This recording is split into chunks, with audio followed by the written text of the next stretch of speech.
As President Biden faces a wave of criticism over his handling of the U.S. withdrawal from Afghanistan, some new polling suggests the electorate's mood is souring, with 2/3 of Americans saying the country is on the wrong track and the president's job approval rating hitting new lows. The White House scrambling to change the subject, with the president declaring victory this week and hoping to move on. So will that strategy work? Let's ask Wall Street Journal columnist and Fox News contributor Karl Rove. He served as senior advisor to President George W. Bush. So, Karl, big month for the president coming up here in September, a big part of his legislative agenda at stake. Let's take stock of his political standing after a rough August. What do you make of the falling approval ratings, and how much do they matter?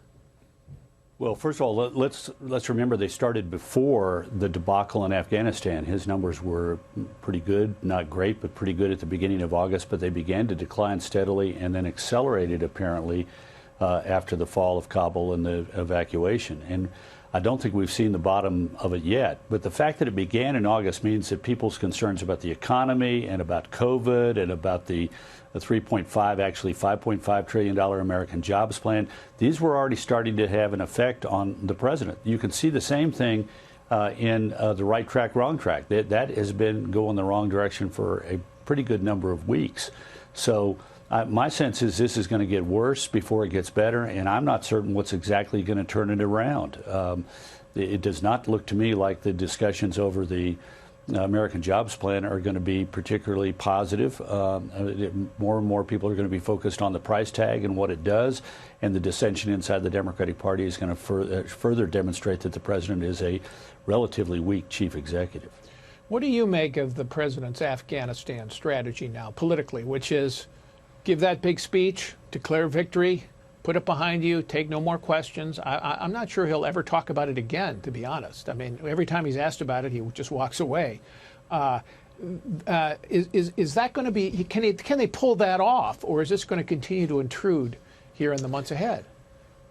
Well, in the 1950s, British Prime Minister Macmillan once was asked about the greatest challenge statesmen face, and he said, "Events, my dear boy, events." And President Biden is not going to be able to walk away from this, because do we think that things in Afghanistan now are going to go swimmingly? Do we think that we're not going to be subjected to more stories about horrific acts of violence committed by the Taliban? Do we really think that we're not going to see stories about people desperate to get out of Afghanistan? Do we think we're not going to see stories about the Taliban refusing to allow women to be educated and return to work? No, we're going to see those kind of stories. And President Biden will simply look more disconnected if he tries to avoid answering questions about them.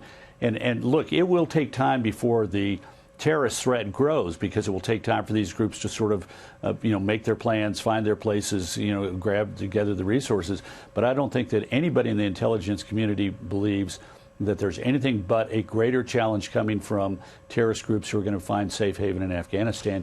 And our colleague Chris Wallace is right. If there is an attack launched on our allies or launched on the American homeland from Afghanistan, this is going to be a big, big, big problem for the Biden administration.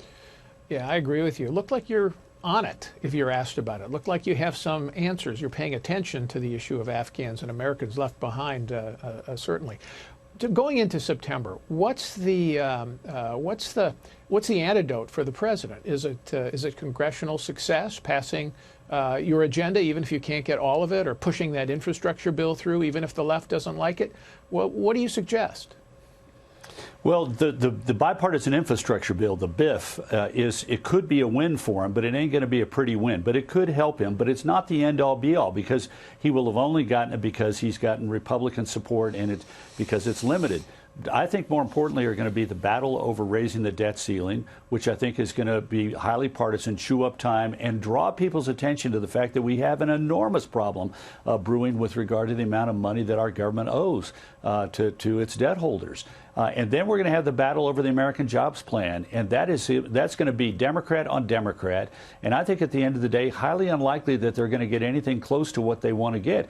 That op-ed by Joe Manchin is in the Wall Street Journal this past week, is a big warning signal to him. And he's not the only Democrat in a 50-50 Senate who's raising doubts about it. You have Kristen Sinema, and you also have some other Democrats who are raising significant concerns about elements of the bill. If you're John Tester, there's a reason why you don't like increasing the capital gains tax and having a stepped-up basis for things like farms and ranches. You know, if you're a small business owner who wants to pass their business onto your kids, and you are a pass-through entity, you're facing the same issue. And so we're going to have a lot of Democrats who've got indigestion. Yeah, I get that, Karl, but we got about 40 seconds left. But, I mean, the countervailing pressure will be, and they're going to make this argument, if this doesn't pass, we don't pass this, we're dead, because it means Democrats are going to be demoralized in 22. So we've got to pass something, and a lot more than de minimis. Right. Well, a lot of members of a significant number of Democrats in Congress may say, well, you know, we're dead. You think we're dead if we don't pass it. If we do pass it, I'm dead. And what's more important, you or me? And I think some of them are going to conclude it's me. And with a 50-50 Senate and a 3 to 5 vote margin, depending on when the final vote is held in the House, a couple can sink a big part of that agenda.